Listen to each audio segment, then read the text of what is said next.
Mic check.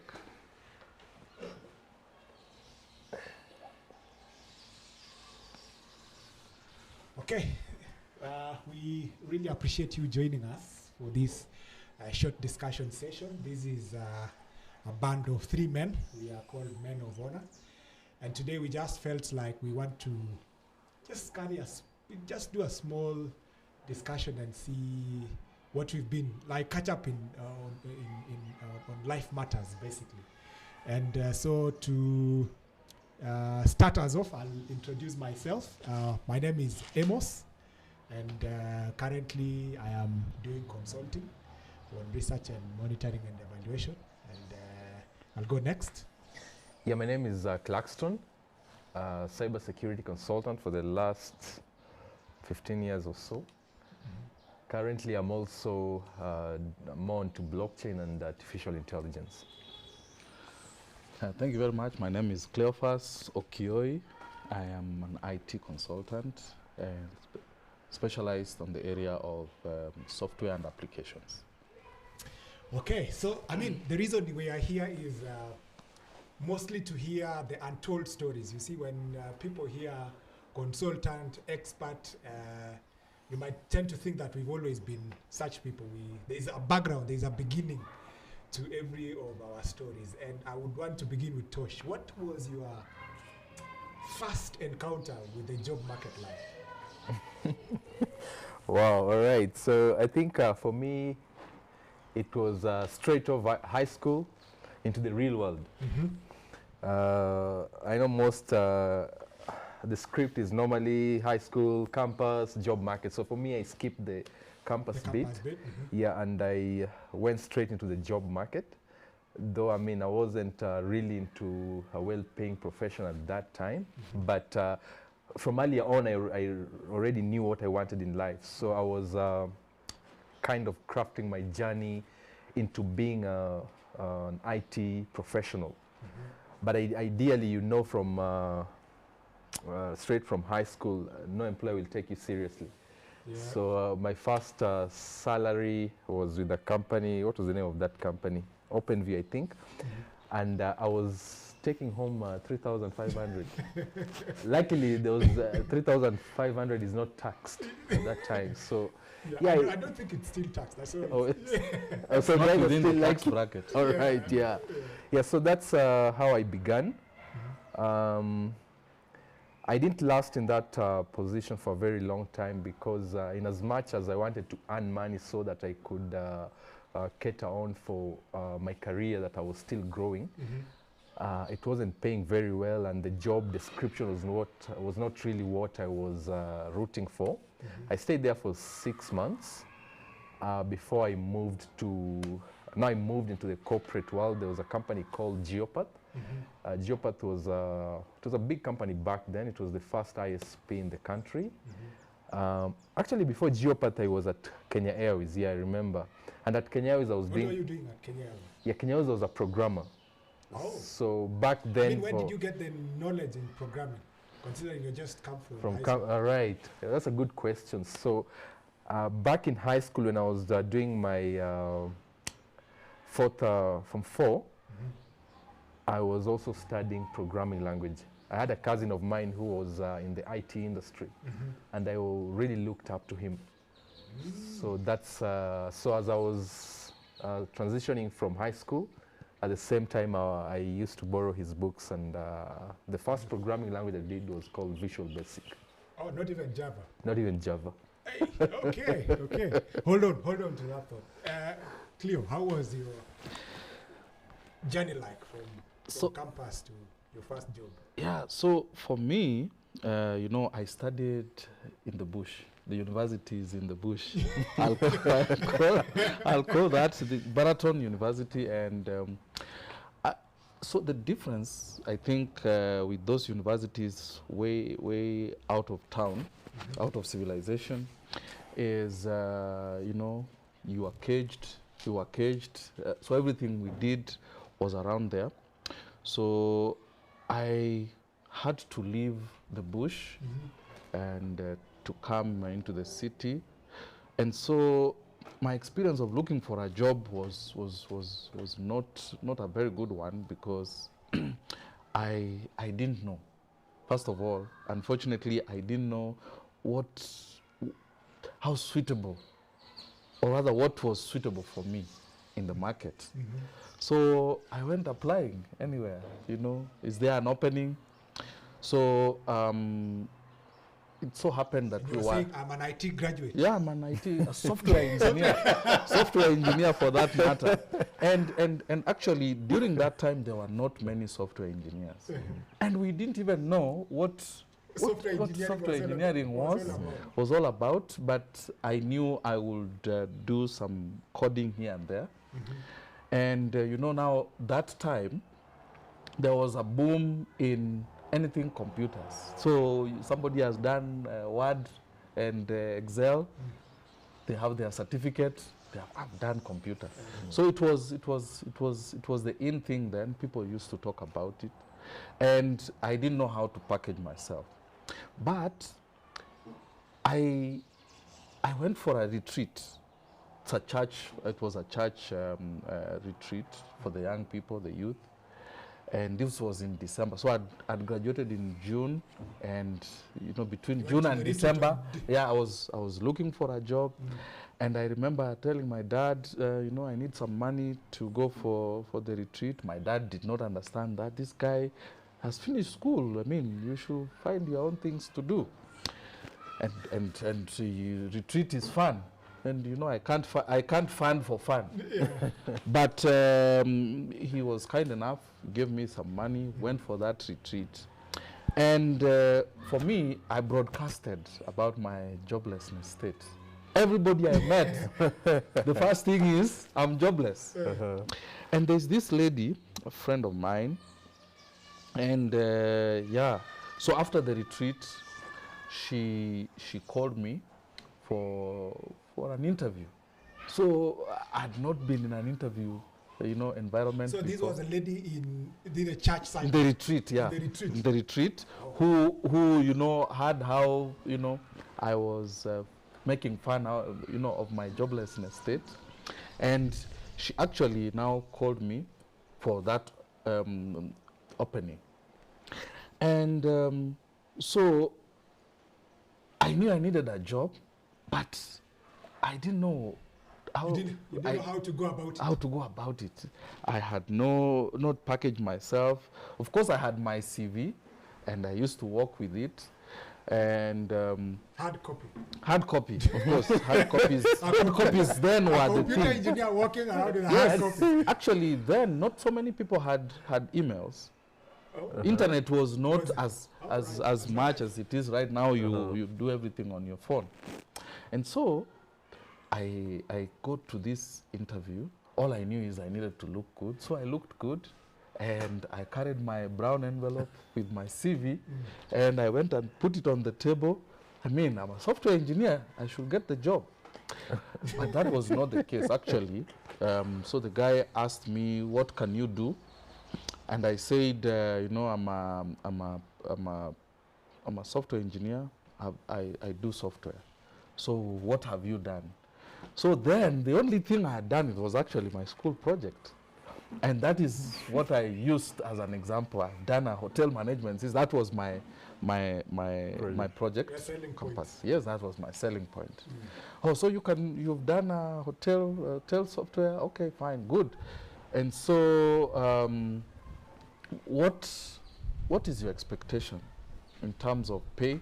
So my expectation then, I didn't know how to, all I knew is I should just say the figure.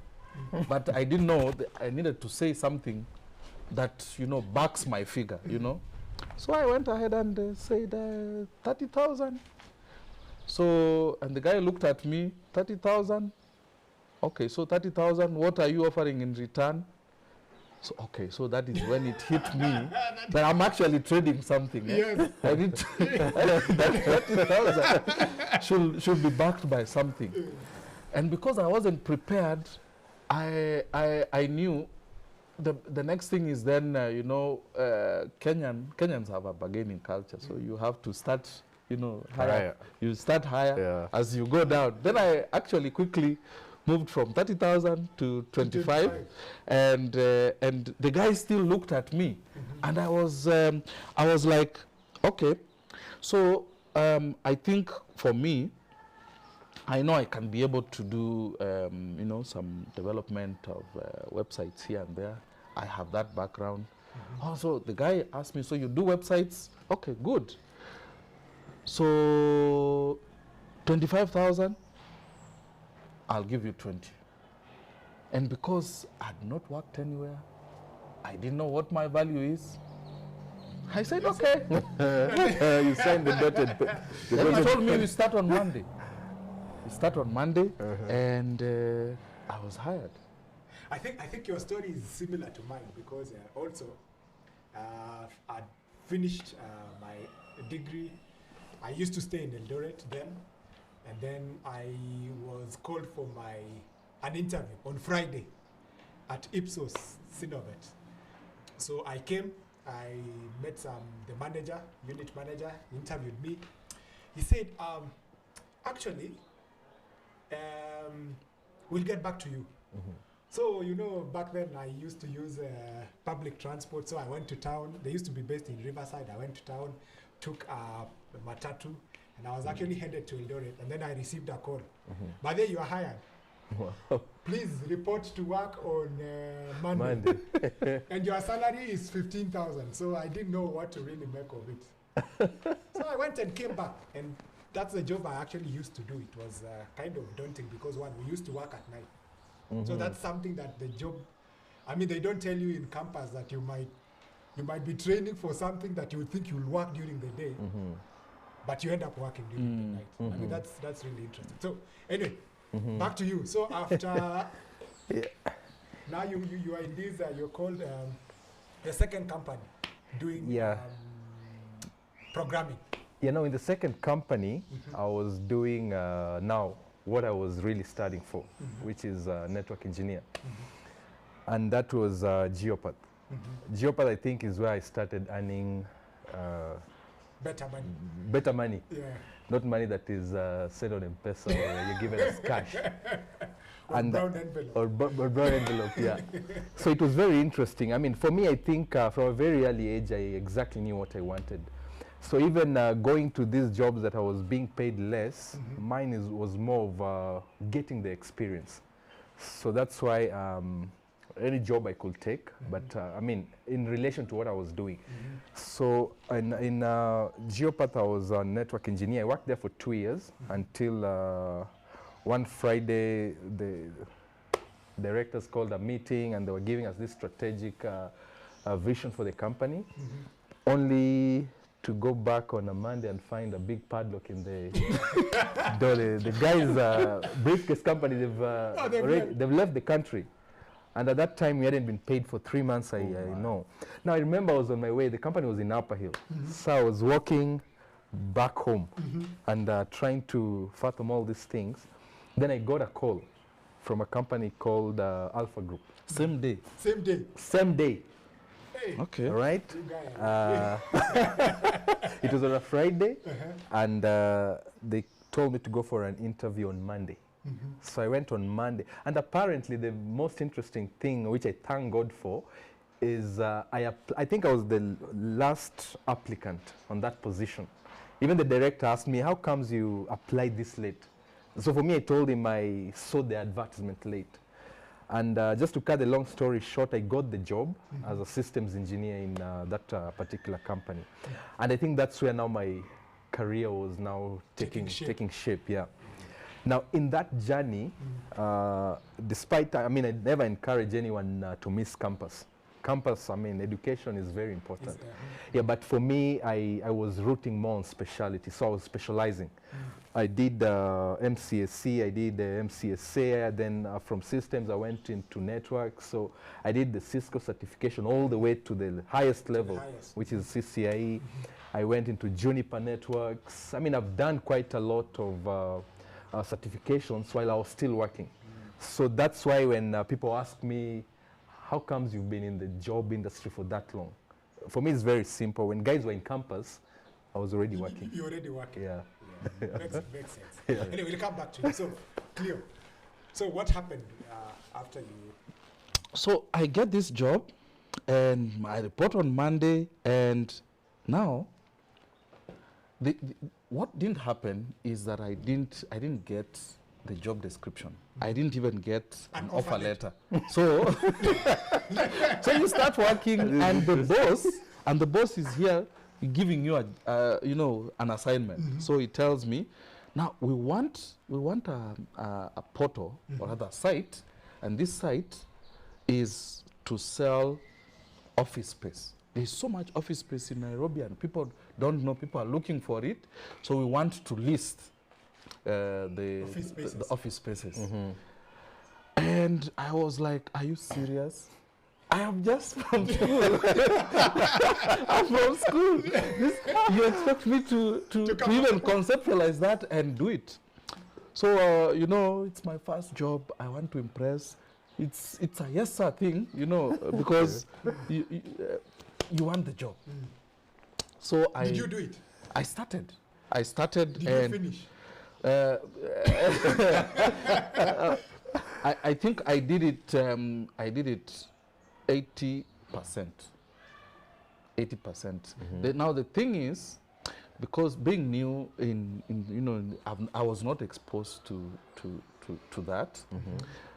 It took me longer than the expected time. You see now, the employer has his timelines. I want this done, and I want it done by this time. Yes. Yeah. So I think I overshot the timelines I was given by more than 3 months, actually, because I was studying. I was gaining experience while doing it on the job. Also they used to pay you while you were? They were paying me. Okay. So I was earning the 20K every month, being paid prompt the last day of the month, or rather the last weekend of the month. So I think the challenge I had that time is, one, I didn't have mentors. I didn't know where to get, and actually that time you will Google and you will not see many of this. But there was a website I was given as an example, the portal, to develop something like that. So at least it was pointing me to that. So it's not like now where you have a lot of tutorials. Yeah, there's a lot of tutorials to do. But I think the biggest challenge I had that time is, you see, having come from campus, and I was exposed to just one approach of doing things. That is the approach I took. But there are so many ways of killing a rat. You will actually have even easier and better ways to achieving whatever they wanted done, but I didn't know. I wasn't exposed to that. So I ended up taking longer, and also, of course, in school, you learn about the development life cycle of a product, like a software. So I think I didn't apply that. For me, so this is the end product you want? Yes, I started. So I didn't do the design. I didn't select the proper language of development that will help me achieve. Do you that. even have the content? Because at least most websites I know they need. So the content wasn't there. So I was just to use dummy. I was to use dummy content and all that. I mean, for me, one shock. I mean, there is the back end. There is the office life, which you've spoken about, and then there is the home life. Now, you see, when you wake up to go to work, there are dynamics that you wake up from, when you are at home. And that's something that, I mean, my job, I was paid 15,000, and I had to survive in this Nairobi. So, I mean, you paid 15,000, and you're supposed to pay it. Back then was 8,000. Half your salary. Half my salary, more than half actually. Yeah, more than half your salary. More than half. And I had to commute to work. I have to eat, and there is entertainment, and all this has to be done with a balance of 7,000. So it was a really difficult life for me, because I remember one time when we were supposed to go for a pitch. And in this pitch, I'm supposed to look nice and smell nice. And my boss, who was a lady, comes and says, oh, you know, tomorrow we are going to speak to clients in the tribe. I remember that back then we were going to pitch at the tribe. Yes. Very nice hotel. Right. Very green. I don't even know the direction of the tribe. They need to in Nairobi. Yes. And I'm supposed to go and pitch. And my boss tells me the previous day, you know, you need to smell nice and look nice. So I had a very cheap suit, a 3,000 bob suit. So it was jungle green.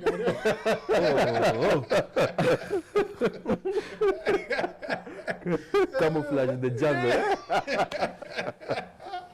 No, I wanted to shine light on the boardroom, make it jungly. Right. Anyway, so I didn't have a roll-on, so I had to borrow from a female neighbor. So my first roll-on actually I was actually smelling feminine. But you know, those, for me, the point that... But you wouldn't tell the difference. You wouldn't, of course, you would. And Cleo, my point was, it was better than sweat. I mean, yeah, very so, true. I mean, there are things employers expect of you from day one, once they give you a job, but they do not know the dynamics of getting to that standard. You know, they want you to pitch for a business worth millions. Right. They pay you peanuts, and then they expect you to appear in gold standard in terms of appearing before us. That's true. I don't know, Tosh, whether you had such a yeah, moment. yeah. I mean, those moments are there because I remember when I was in East Africa Seafood. So much is expected of you, yet it doesn't. Remember at that time, by the time I was in East Africa Seafood, that was my, I think, maybe third employer. So I'd expect some bit of respect in the industry. But you still find that, I mean, I wouldn't complain that much, but the standards that, I mean, the companies, what an employer expects you to do compared to what you're being paid doesn't match. And it's common for when you're starting your career. Yes. Yeah. And again, you find that there is no, you have a job description, but you find you are all over. Yeah. I mean, it's not aligned to exactly what you signed the dotted line for. So I stayed in East Africa Seafood. Now, in East Africa Seafood, I was more of a systems engineer. And that's where I developed an interest. That was in 2006. I developed an interest in cybercrime. And I started now transitioning from systems into security. Yeah. But if you recall, 2006, cybercrime was very green. It was new. Yeah, you go into any network, everyone was just building network without the notion of putting in security. So I remember even when I was looking for jobs for security, you couldn't get. I mean, it's a valuable certification to hold, but it was not recognized back then. So from East Africa Seafood, I went into I started moving into the horizontal space. I went into Access Kenya as a network engineer. I think that's when now my career was taking shape. Yeah, and then you could even feel the pay now is if you paid even it's a bit weighty. Yes. But I mean, we'll come back to you in terms of, and we would like to understand from you. I mean, many people believe the career trajectory is linear, like it's high school, campus job market. I don't know how the journey has been for you in terms of navigating the job market without a degree, basically, but having those professional papers. So when we come back next, yes, Cleo. Yeah. So my third job, actually, it was funny. I became an IT manager at a very young age in an organization that had existed for some time. This is Express. Was it a startup? No. It had existed for over 10 years when I was joining. So this is Express Communications. They publish. They are content creators, and they were the publishers of the Kenya Education Directory, Health Directory, and as I joined as an IT manager, then what they wanted to do is they had most of their content on hard copy. So they wanted to transition those directories to digital directories. And now that was the responsibility of this IT manager. And you've not told us what happened. How did you transition from your previous? So actually, now that job, because I didn't have a proper job description, and the boss was actually rarely available. He used to travel a lot outside the country, so he will come and like after 2 months to see my progress, because then I didn't even have anybody, you know, supervising me, guiding me, do this. So I was thrown into the pool to make my way to the other side. And it was very, very challenging for me. I didn't know how whether I've done the correct thing. So you put in so much work. When he comes and he says, no, this one doesn't look good. After 2 months, you can imagine. You can, yeah. So this doesn't look good, you need to change. And because I didn't actually quite know how to do, you know, those platforms where you just have a content management system at the back end, so that you'll know how to, you know, present your content. So I was actually hard coding everything. You've done so much, you've thought about how this thing should be presented, and you've written a code to do that, only to be told that, you know, this doesn't look good. This has got to change. And he goes, and you change. And the next time he comes, it's something else. So eventually, I just received an email from him saying this job has taken too long to deliver. I don't think we would want to continue in this way. So in that regard, we are not going to continue with this project. So it stops. So you know, he didn't tell me clearly that you know, we don't need your services. That the project has the project. Yeah, the project. We are not going on with it. It has taken too long. So you are hoping they would say, now we are taking you to a different different one. So I anyway, that meant that yeah, we no longer need you. So I was actually told that there was another guy who was to come in and tell me how to hand over whatever I had done to them, to see whether they can work on it. Yeah, at a later date. So the guy came, actually tabled an envelope, and the envelope was my last pay. So and that was it. So I left. And then it was now looking for another job. Of course, I got a second job. Now the second job was totally different. It had something to do with the network. So I also did masts, actually. Yeah, I scaled masts actually. And the job was you know, setting up the WiMAX. Right. It's when WiMAX was the in thing. Yes. Yeah, so I did those. It exposed me to a lot. I'm actually proud to say most of these national parks in Kenya, which are now, you know, using technology, they are using what we set up, the network that we set up. But I mean, you guys talk about scaling masks, and I wanted to ask, I mean, there's an element of health and safety. You know, you are from campus, you've never even scaled a tree, which is 3 meters, and then you are now told. You know, what's for me is that I was scaling those masts without any protective gear. Protective gear. Yeah. You see, now you have got to work. You have got to work. Money. Those masts are 30 meters high, and you go up there. I didn't have even the harness, and you were supposed to fix the radios up there in those masts without anything, you know, holding you. I didn't have insurance, you know, and we were just comfortable. Work has got to be done. I need pay. If you fall down, that is it. That is it. That is it. That is it. Yeah, but I think one of the things that you know, I say if I had another chance I would do better was those. I didn't know what my value is.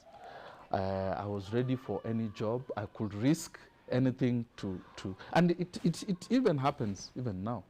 In fact, now that job even made me relocate. So I was working in Kisumu, you know, and I remember when I went to Kisumu, I was new. My boss took me. In fact, he drove me from Nairobi to Kisumu, and this is your office and all that. I'm new in a new town, and I'm told now you try and get clients here in this city, a city that I don't know. You don't know. I actually don't know, and I was supposed to get clients there. But long story short, I got a call from Nairobi. It was actually not a call.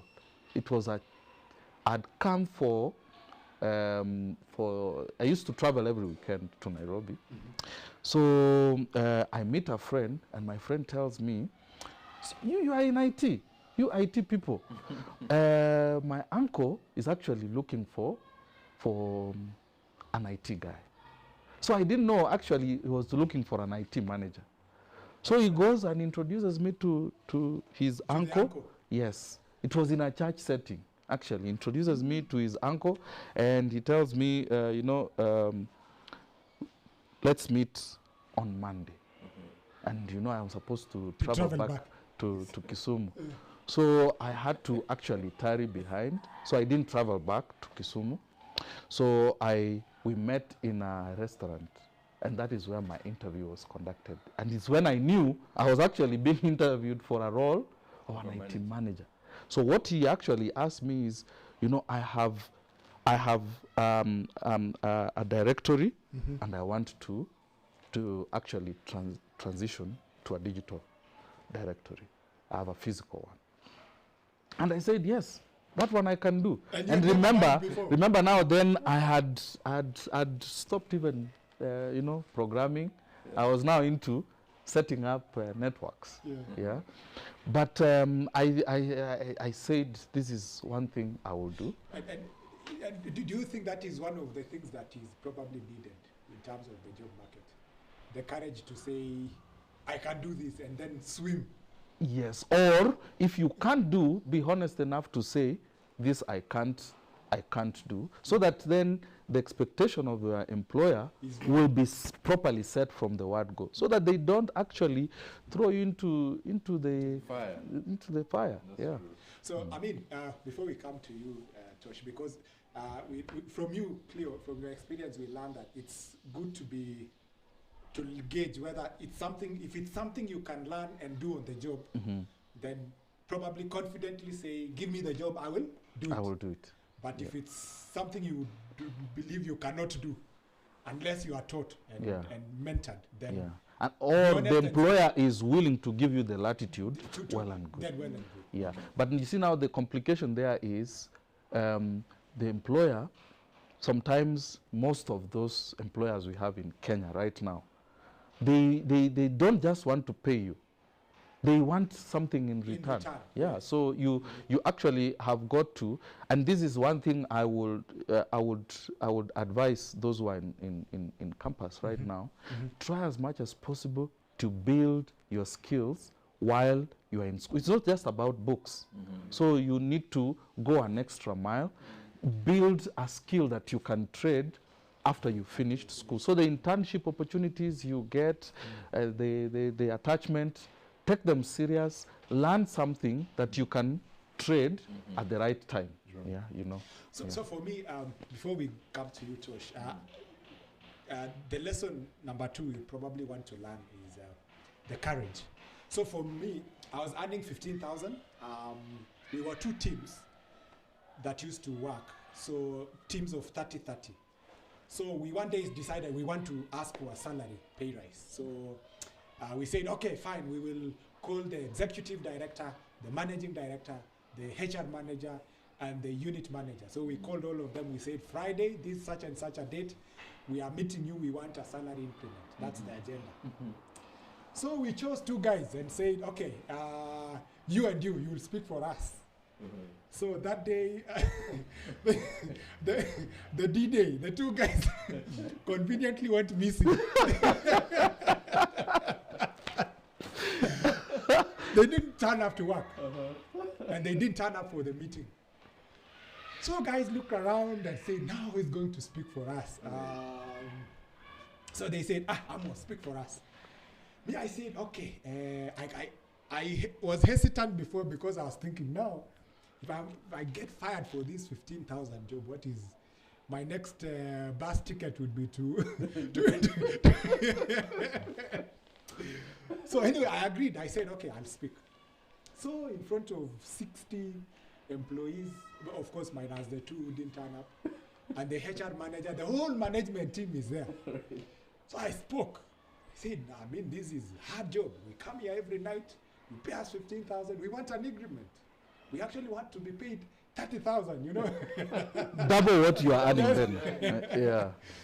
So, I mean, the management was sympathetic.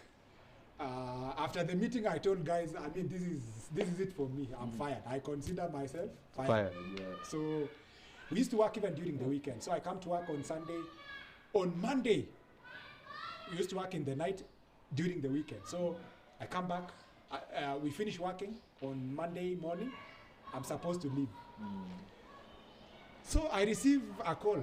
My manager actually receives a call and says, the HR, I want to see Amos. So I knew this is it. So I even began hugging guys. We were like, see you, man, see you. You know, the HR manager, actually, I found her in her office checking tea. She said, Amos, there is something I have for you. She's smiling, so I'm wondering, this lady must be very wicked. You firing me and you are smiling. So she said, I want you to have a read and sign. So I take this letter and I'm actually looking. Appointment for a position of client service. I didn't believe it. I was like, what? Wow. So the HR told me, actually, the management noticed that you spoke courageously, you were very coherent, and this is a skill we could use with client service. Right. You could actually be one of the people who speak to our clients. Right. And this is why we are giving you this appointment. And my salary shot from 15,000 to 70,000. Wait, but let me ask you, Amos. Yeah. At that point, did it occur to you that the people you are agitating for also needed a pay rise?